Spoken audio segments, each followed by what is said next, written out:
My beautiful friends.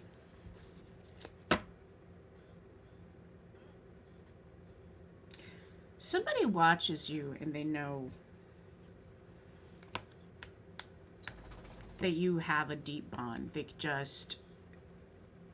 just know.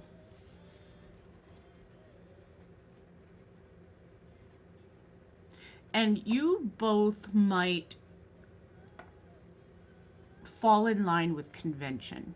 You might both love tradition. Um, and as a result, you're polite and you respect the boundaries that are in place. You're not somebody who tries to overstep boundaries. I feel like it's a situation ship where ice meets skate, and we're trying to find the channel in which to swim. It's a deep past life connection, and both of you are traditional.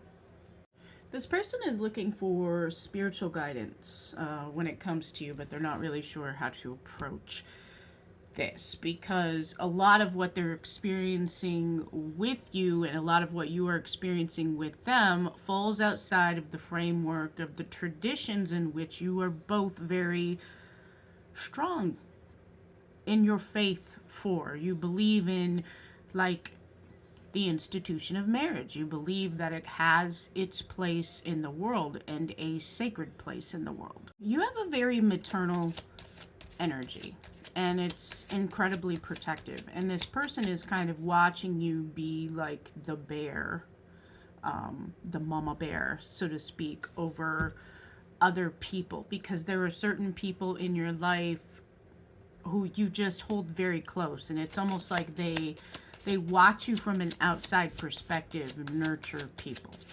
And so they love that mama bear essence about you because you are so maternal.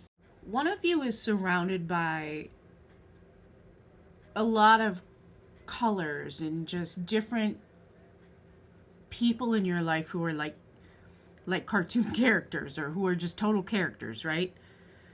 And one of you, well, this could be true for the person, okay?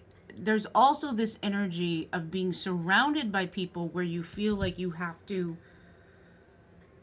shelter in place, shelter what you have. I just heard covet the neighbor's wife.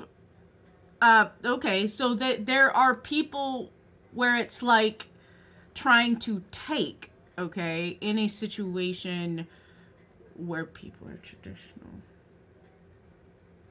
I'm trying to make this shit make sense. This is someone with whom it's an everlasting love. So what does that mean? Past, present, future, it doesn't matter. I'm always going to be there. That's what I heard. Past, present, future, it doesn't matter. I'm always going to be here. This person, I'm hearing, I've crossed timelines for you. I've crossed timelines for you. I've quantum leapt for you. Like, literally, that's what I'm getting in. I've dove through wormholes for you.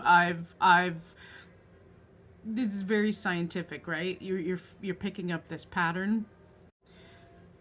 It's a weird sensation that I'm getting, because it feels like I'm watching all of these past lives are like flying by in this vision, and with so much depth and speed and emotion, and all I can really say is that you and this person are like butterflies, and you've both grown exponentially.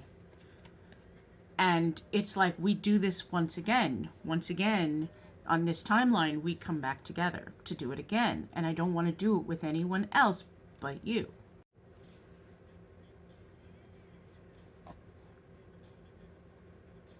They're sitting at a distance right now, in solitude, and they're trying to lean on spirit poor guidance in this situation, because they know that if they were to go to man, man would only lead them by the law of man, and they are waiting for the law of God and the law of spirit to ring in their heart and soul, so that they know that it's truth, right? To thine own self be true. So that's where they have to go first, is within, because they know if they try to seek for these answers without, they're just going to get bad advice, because this has happened to them in the past.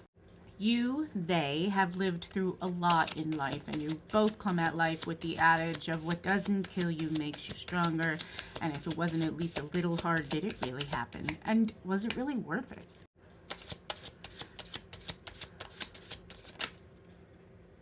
They're at a crossroads.